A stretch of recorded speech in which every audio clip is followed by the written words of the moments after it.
All right, I am live.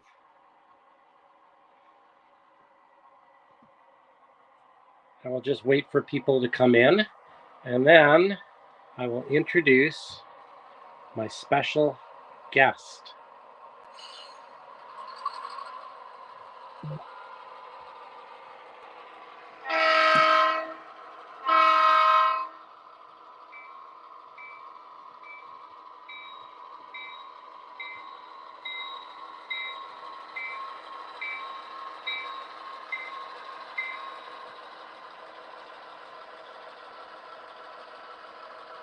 All right, we've got our first viewer, Mike.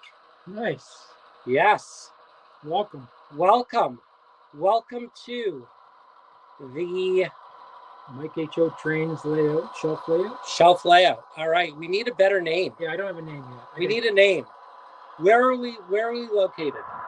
We're in Etobicoke. Where's the layout located? Well, this is based on near Kipling and Rexdale. Kipling and Rexdale. All right, so I bring you the owner of this fantastic layout. Hi, everybody. Who are you? I'm Mike H.O. Trains. And I'm Dr. Minnie from Mini Prints, and we are at Mike's place.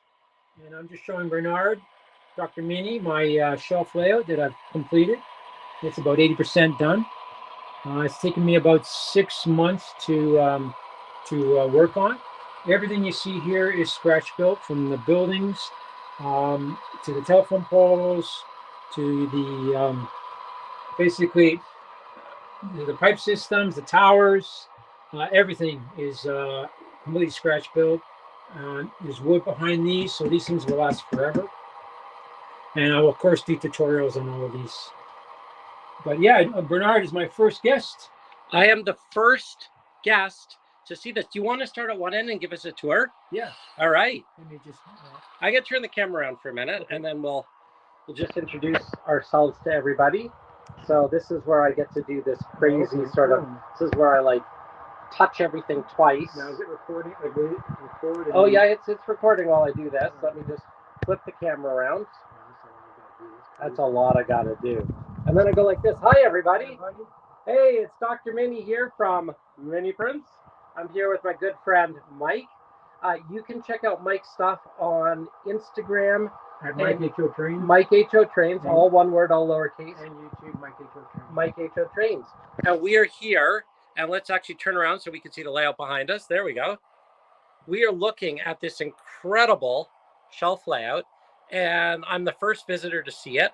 And it's bigger and even better than I thought it would be. And I would love to give you a tour.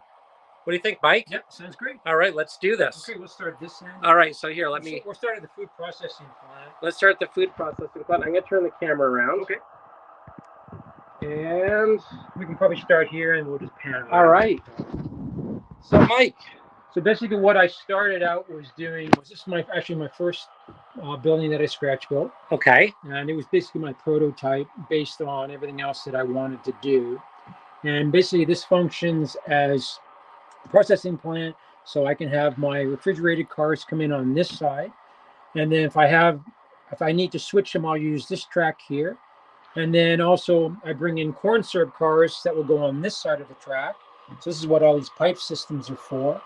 And all these buildings are based in an area an industrial area that I live near. But of course, I've elaborated on a lot of the buildings and done a lot of more details of my own. So could we go and hop in the car and do like a prototype tour and see something that kind of resembles this? Yeah, you could. So we can It's actually run by CP, but because my grandfather worked for CN Maintenance away, and he was a huge influence on me, and I'm a huge CN fan. So basically, I've just kind of switched genders. Yeah. And also, of course, I'm a CSS fan, so they also run in the same area, which I've seen. So that's why I kind of combine the two. Okay. And then on this side here, I have a small maintenance yard. And of course, all these trucks are completely scratch built based off prototypes of the current CN fleet. So I want to show people these. You scratch build all of these, yeah. All these. Now you start with I start with the shell. These are basically like dump trucks or whatever you can buy. Right. And I completely strip them down. I cut them in half, stretch them, and by using evergreen styrene, I then fabricate based on photographs and trucks that I see. So, and all of these are basically working trucks in the field. And of course, all of the cranes have all different multiple positions, and everything moves. And all of the basically these will come out so they can support the trucks. I've got basically I've developed cranes that have different positions. So as I take photographs, that showcases that sort of thing. And are these commercially available? They will be soon. They will be. Yes. Excellent. And of course, I'm going to try to sell that through mini prints. Let's just say that again. Now we're going to sell these through mini prints. We are super excited, ladies and gentlemen. That'll be amazing. Look at this fantastic sticker collection. It's a small sticker collection of a lot of my friends that I've met. When I see a lot of familiar faces. I was at OBR, I met quite a few. That was fun, wasn't it? It's really nice to meet people that you follow, and if you want to get in person. Now, can I rest this here? Oh, yeah. All right. So I'm just going to rest the camera there for a minute so that you guys can see. Look at that detail.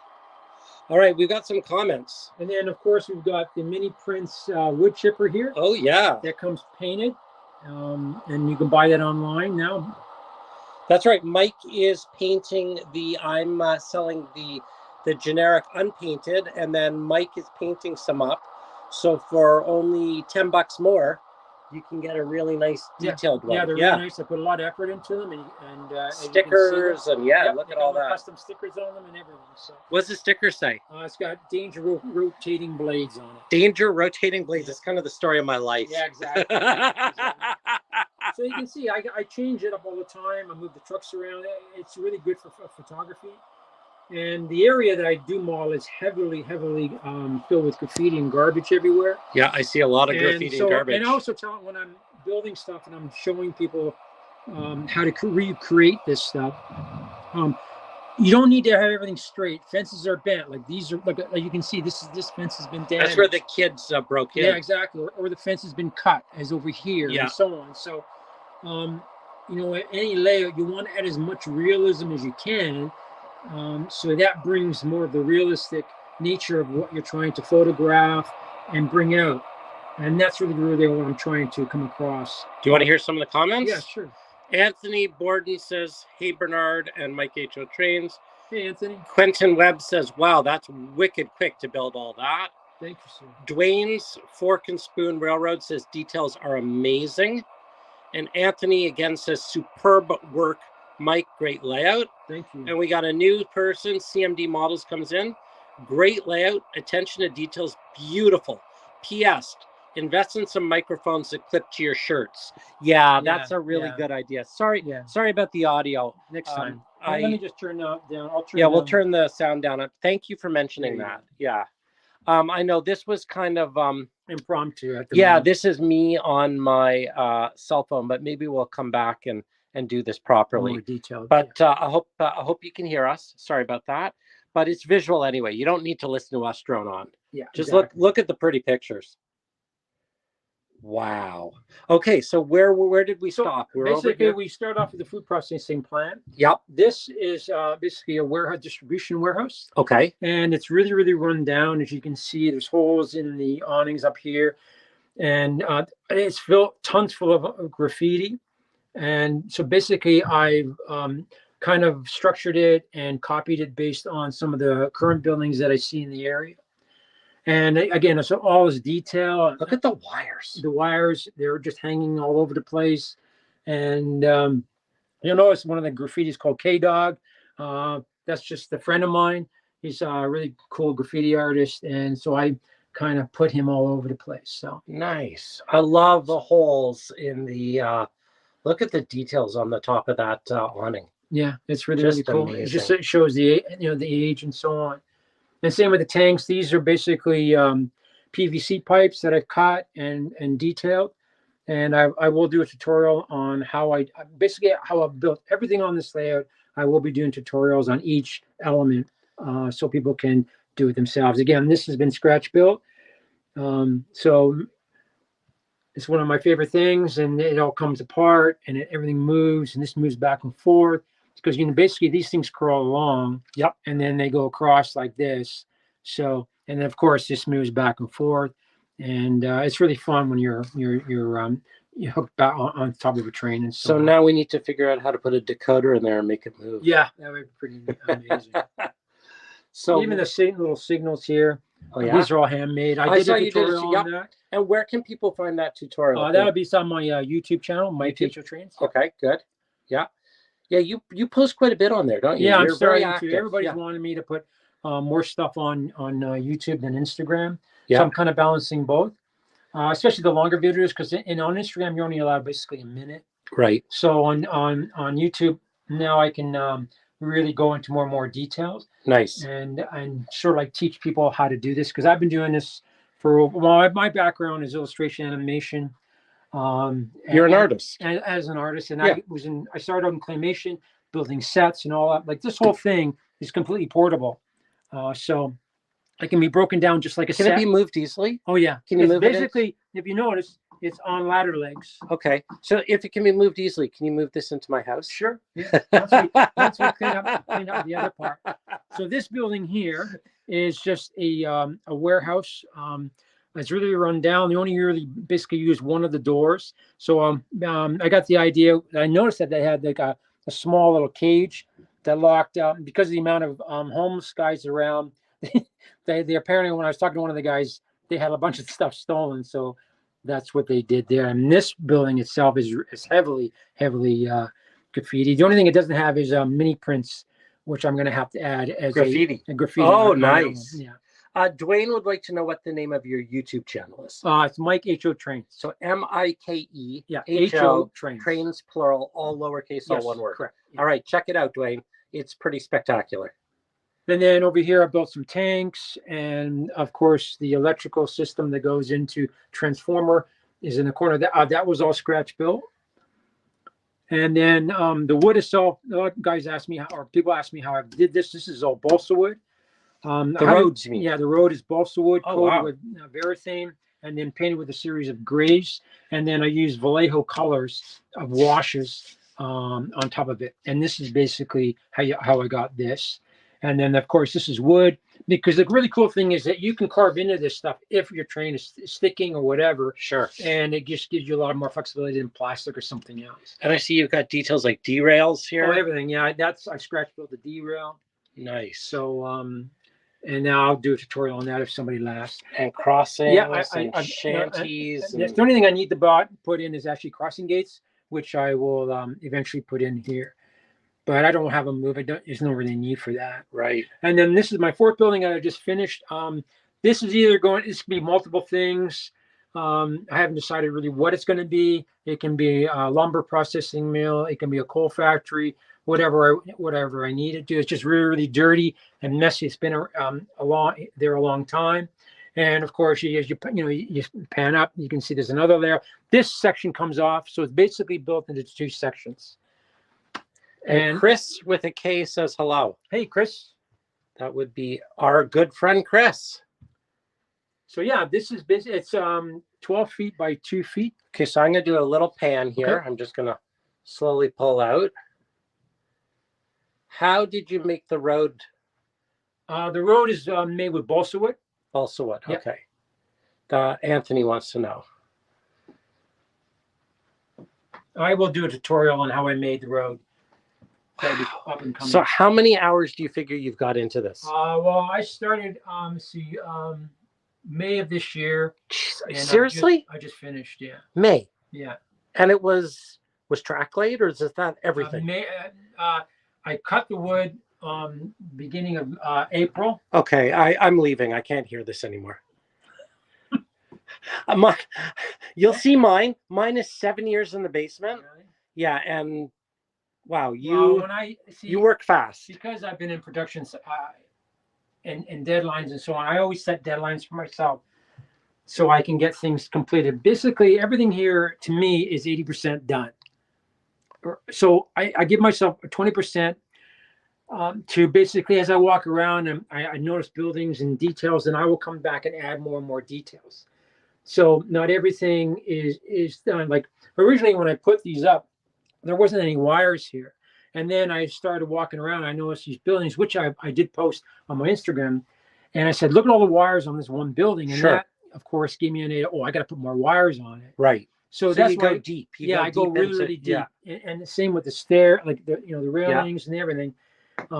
Just because you don't need to finish right off, right? Sure. And things need to be crooked. Like this is off on an angle because in reality, this real building, this side is actually on an angle because of its age. Yeah. Things And- aren't symmetrical in the No, world. nothing. And that's why I tell people it doesn't have to be perfect. It should be warped and bent, and the color should change. Not everything, it should be faded and throw a lot of debris and rust and dirt on your buildings because that's the reality. Especially if you want to make it that type of environment, right? And that really brings in the viewer a lot more, and it encourages you to get into your layout a lot more, especially when you're taking photographs. And I'm not nervous I'm going to break something because that'll just add to the realism. Exactly, and then you can fix it, and that's part of it because like the bent fence that I showed you, the holes in the fences and the garbage on the ground and all that kind of stuff. So I have a question. Yeah. I noticed 2 engines. Yep. I think that's an SW. That's an SW1200. SW1200 switcher. Yeah, that's And a then- GP38. GP38. And then I've got 4 other engines right here. Okay, let's pan around. This is an Intermountain. Okay, And that's my only 6-axle. right. This is a Rapido MP40. Rapido, your fast track to model railroading Yeah. fun. And then again, another Rapido SW1200. And that is the Athearn MP15. MP15. Yeah. So the question then I have is, do you operate? Yes. Okay. Yeah. So you got enough here for a little switching action. Oh yeah, I just need to get another controller. Okay. Basically, 2 people could literally run this back and forth because this track here, this is the main line. Okay, so hang on. This is the main right This is here. the main line. The main line. And then you Okay. got a small siding here where you could basically switch things out. Yep. And then you've got enough base room for the engine and 2 box cars or whatever. 2 Okay, so cars. you've measured out all the, so Yeah. you know what works. Yeah. Okay. Or if you do a consist, like if I do my MP15 with the GP38, I can run 1, maybe 2, depending. And then of course this track feeds that. Okay. And then of course you can switch out cars based on these 2. And then of course this line then comes here. And so to switch out this building or even this building, you can use these sidings. Okay. So when a train comes in on the main line, does it drop cars somewhere? Yeah, Is it can drop cars here. Okay, or so it can this is kind of like almost a little yard track. a little yard check. Again, Okay. you're limited to what you can do on Right. switching A line. couple of, yeah. Yeah. But I mean, it's built, it's what I would call basically an excuse for scenery, but it's built to operate. Exactly. That's what I want to do. Like Yeah. everything is speed step 1, maybe speed step 2, Sure. or maybe the fastest I go is 3. It's very, very slow. And so that's why I only have a really 1 6-axle engine. Just because if I ever go to somebody's layout, I want to bring my maintenance away train with Yeah. it. So, and I have a bunch of flat cars with, actually I have them over here. Let me just get them out. If anyone in the anyone watching has any questions that they would like to pose, put them in the comments, and I will ask Mike. Oh, wow! So these are Oh, this is just boy. a small selection. This is all scratch built. All my maintenance away equipment. Again, this is all based on what CN uses. So everything is movable. Everything I've hand built from evergreen styrene. As you can see, my huge pile of evergreen styrene. That's just part of it. Woohoo. And, All right, so tell me, what are we looking at here? What are these called? Oh, Oh. my God, that's so cool. There's yeah, this is the this. oh, right, that's the thing that folds down. Yeah. Yeah. And then basically I built it in 2 sections. So the next section actually will go straight down. And what's this thing? This is what collects the rail ties. Oh, wow. So it moves back and forth. Okay. And so basically this one picks up the Spikes. spikes. Jeez. And then this one grabs the rail ties and repositions them. So I've customized each one. Right, so you can lay your own track with this. Yeah, I could. Yeah. And this is just a small part. The other part. Yeah. And what are these things? Those ones are all. I can't remember the names. Oh my gosh! Look So at you the can see the- detail. Actually, this one's nothing compared to the ones I'm going to show you now. Oh my God! Yeah, I'll show you this one. over here. May I pick it up? May Yeah, I go flip it ahead. over? This is another. Oh my Yeah, this is another. God! This is the same one. Look at that. That's This is amazing. the same one. This is more. Oh my goodness. Now this one is William. This is my most detailed. So this is this took forever to do. As you can see, all the intricate detail What does it underneath. do? Oh, we'll flip it underneath. No, the other side. Oh, Look at that. so you can see. You built all that? Yeah, I built all this by hand. Unfortunately, it's slightly bent because my nephew came over and he dropped it. Oh, But your ex-nephew? Yes, my ex-nephew. So this is all different parts. Oh my goodness. So yeah, So this Chris is all, Ward says that this is crazy. It is crazy. this is Chris. all of this is hand built.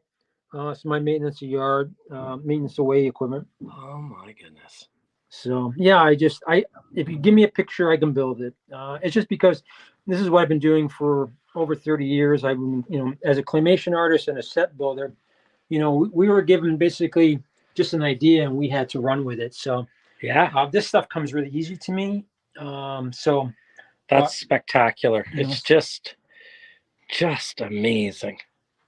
So yeah, so there's like really, other than maybe a bit of rolling stock, there's nothing on here that you bought. I mean, basically I have a couple of figures I and actually own 5 locomotives and I have 20 pieces of rolling stock. That's my entire what I have so far. I'm very selective as to what I buy, and I do all the graffiti on everything. I do all the weathering and all my rolling stock.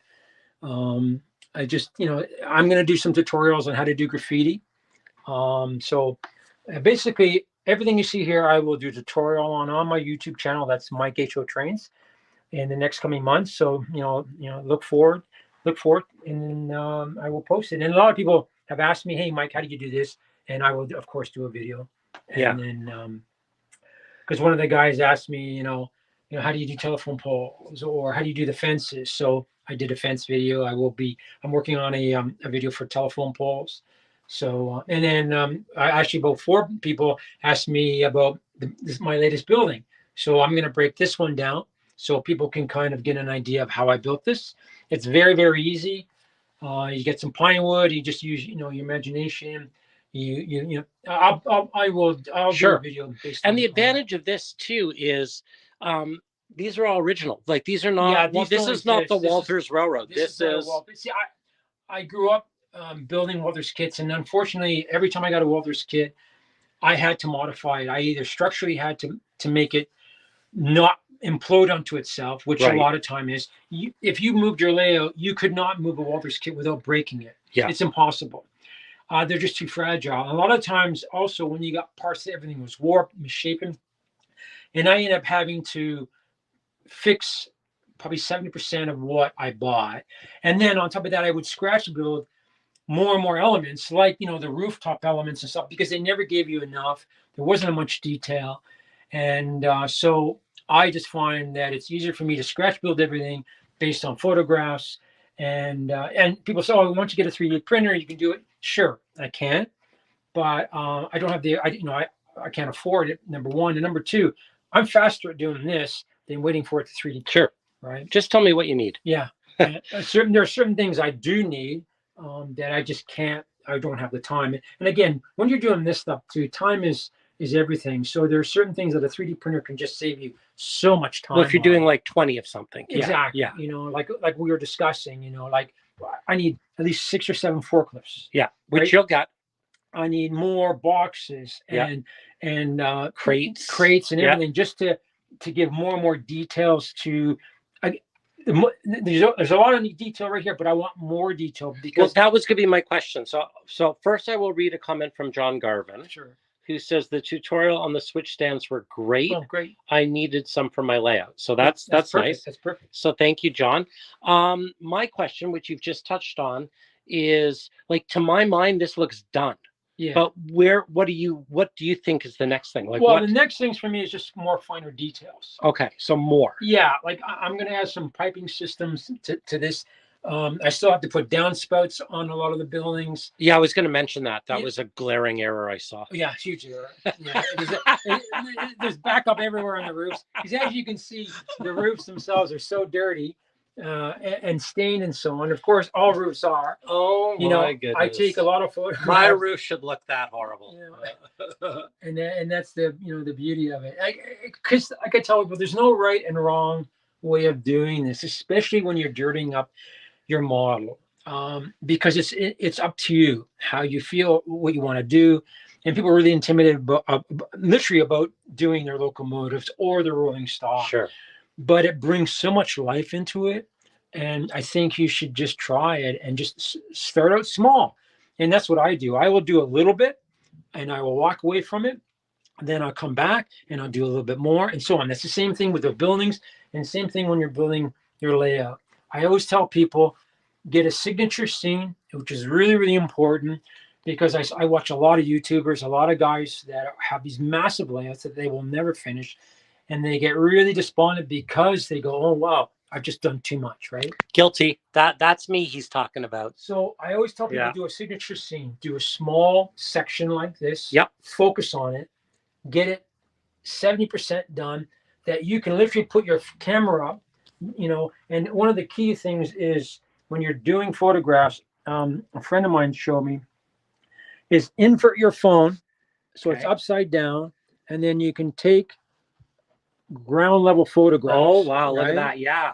Right. It makes a world of difference. It right? does. And this, when I'm doing this, when I'm looking at my layout, I will pan my phone and I'll take photographs, and I'll look at the photographs like an hour later and focus in on the details and what am I missing? What do I need to add, and so on. That's really, really, really important. Now, have you ever played with any focus stacking software, or do you know about that stuff? No, not.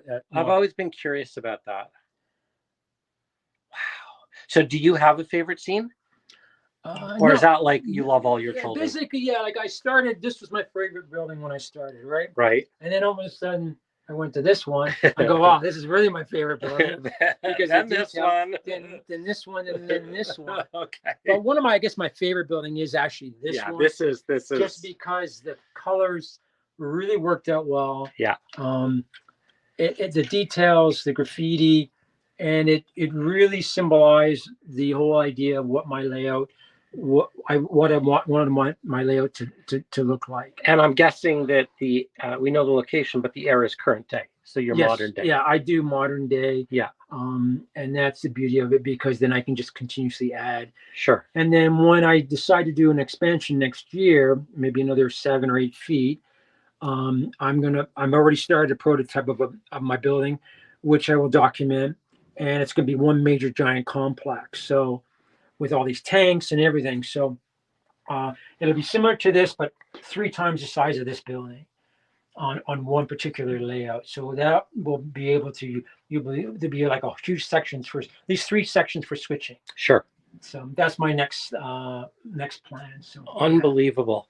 Well, thank you. I think my hand is getting tired. I would imagine. And thanks everybody. Everybody really here. I'm gonna flip the camera around so we can say goodbye to everybody. If anyone has any questions, pop them in. Here, let me just go more settings, camera. I'm gonna flip the camera so that I can say hello. Okay, perfect. And there we go. Thank you, everybody. And thank you, Mike. Here, we'll go this way so that we can see the layout behind us. Thank you for being the first person to come and see this. This is thank you for spectacular. My first visitor. I really appreciate it. No, I love this. I think we should run some trains now, guys. Yeah, thank you. So I'm going to put this up on the website so you can watch more of it if you missed the beginning. And we're going to go play with some trains. And check out Mike H.O. Trains. Mike H.O. Trains. And YouTube. Lots of amazing tutorials. Thanks, everyone, for watching. Everybody. Take care. Bye. That's very cool.